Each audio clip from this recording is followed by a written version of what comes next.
Alex, falando um pouquinho agora sobre esse jogo, né? Segunda vitória aí do Avaí, começou com uma derrota, 2 vitórias seguidas. A importância disso para seguir no Campeonato Catarinense, que é um campeonato difícil, tem que pontuar logo no começo? Tem. Tem que pontuar sempre, na verdade, né? Mas iniciar bem é o que não somente eu quero, mas o que todas as equipes querem. Então, realmente um resultado importantíssimo. Jogar aqui não é fácil. Quem vier enfrentar o Marcílio aqui vai enfrentar muitas dificuldades. Então a gente sai bastante satisfeito com o resultado que conseguimos. Alex, boa tarde, parabéns pela vitória. Eu queria que tu falasse um pouquinho sobre as mudanças que tu fez no segundo tempo. Tu passou a jogar com uma dupla de ataque. Foi isso que fez a melhora do Avaí? Fala um pouquinho sobre essas mudanças. Foi. A ideia era essa, colar o Gustavo no Ricardo. O Ricardo está jogando muito bem desde o jogo da Chapecoense. Tem um giro como um segundo atacante, mas muitas vezes o próprio Eduardo e o Robinho não conseguem completar ali na frente, até por característica. Então no treino a gente teve essa percepção de que o Gustavo tem muita força, que poderia ser um parceiro interessante, com o Wagninho de um lado e o Natanael do outro lado, até segurando o Thales como um terceiro zagueiro. E deu certo porque o gol do Wagninho de empate foi assim. Jogada do lado esquerdo, acha o Wagninho do outro lado, pega a defesa deles balançando, que é difícil de marcar. E depois, numa jogada do Andrei muito bom, um passe do Andrei muito bom, o Gustavo tem a tranquilidade e acaba fazendo. Então é muito legal quando a ideia que você imagina no jogo acaba acontecendo, né? Então realmente a gente sai bastante satisfeito com isso. Alex, você que agora está começando no Campeonato Catarinense, um técnico promissor, fala um pouquinho pra gente esse primeiro trabalho teu aqui, esses primeiros jogos, e como que é jogar numa temperatura como essa? Ainda bem que eu não jogo mais, né? Essa é a realidade. Não é fácil, realmente é muito complicado, fica ruim pro próprio Marcílio jogando em casa, fica ruim para nós que éramos os visitantes. Acho que para vocês trabalhando também é difícil, para quem assiste é difícil. Realmente é algo que quem comanda o futebol tem que pensar em muitas coisas, muitas variáveis e muitas vezes acaba não pensando. Realmente não é o melhor dos cenários e por isso a gente tem que valorizar muito a vitória, né?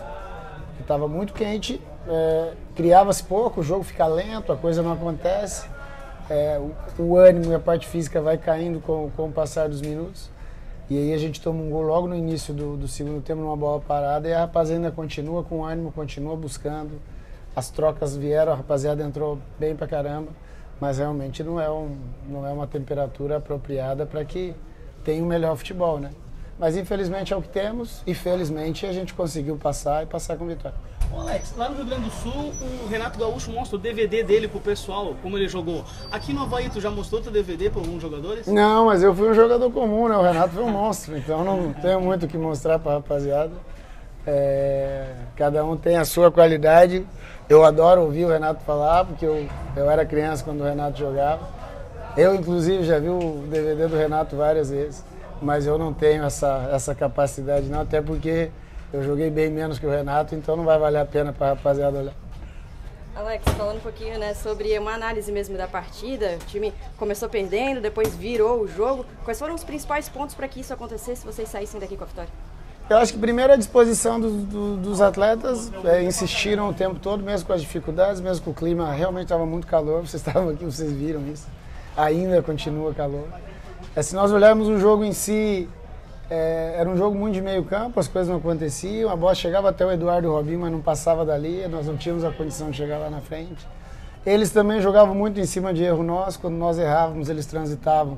E aí nós tivemos até algumas dificuldades de algumas bolas entrando, as bolas que foram o Igor foi bem. Depois, num erro nosso, num erro que eu chamei a atenção após o jogo do Camboriú, uma jogada igual, só que na jogada do Camboriú, do chuta, a nossa barreira vira, a bola explode na trave e sai.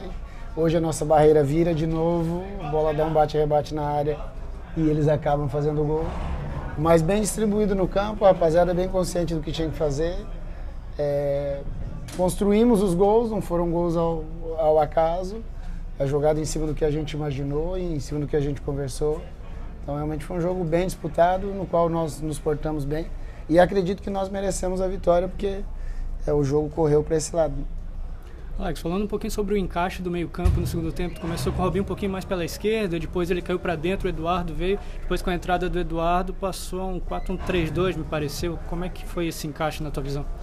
Na verdade, quando eu volto com o Andrei no lugar do Eduardo, porque o Eduardo já não conseguia mais chegar na frente, já estava sentindo, a bola já estava queimando um pouquinho no pé dele, ele dominava a bola, escapava e sem força para recuperar, porque o calor já tinha matado ele.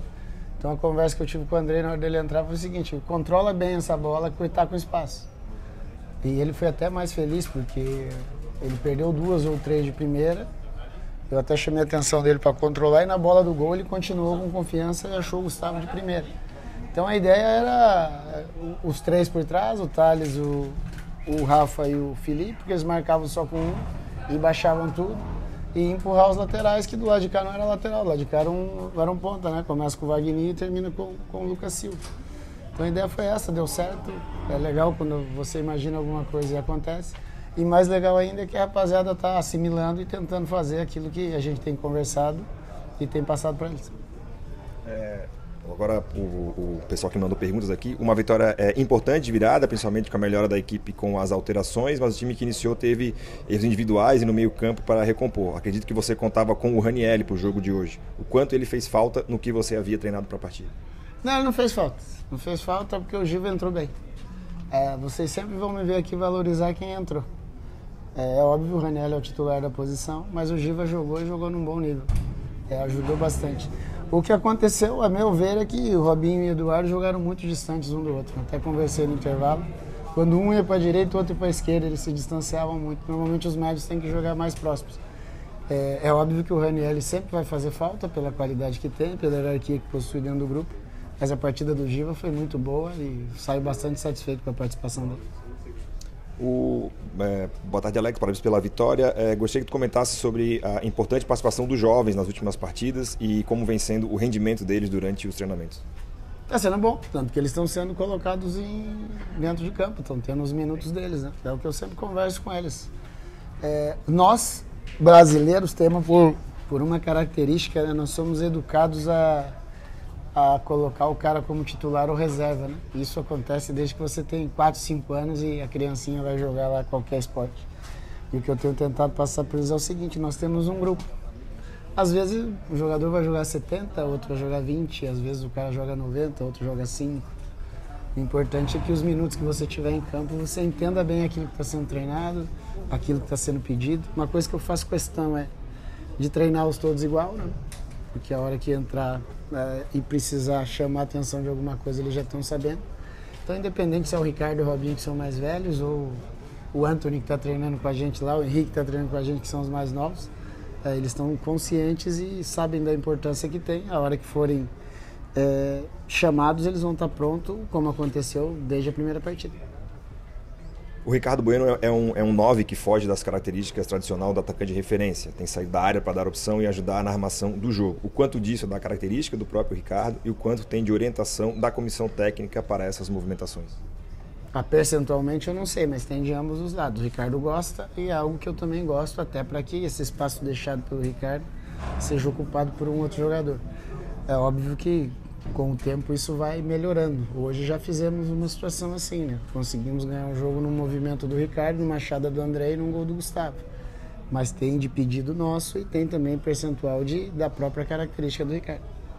Alex, dois jogadores, a gente viu o Ricardo Bueno botando a mão na virilha durante o primeiro tempo, fazendo alguns alongamentos, e o Wagninho acabou saindo logo depois que fez o gol. Eles conversaram contigo? A situação preocupa?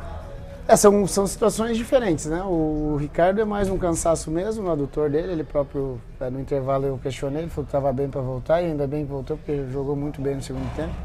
O do Wagninho não, do Wagninho um pouquinho antes do gol ele teve um choque com o Pimpão, e nessa ele acabou sentindo uma dor, achou que não poderia continuar. Então são situações diferentes que a gente, hoje é sábado, precisa ver aí para a sequência da semana em como estão, mas acredito que não seja um problema.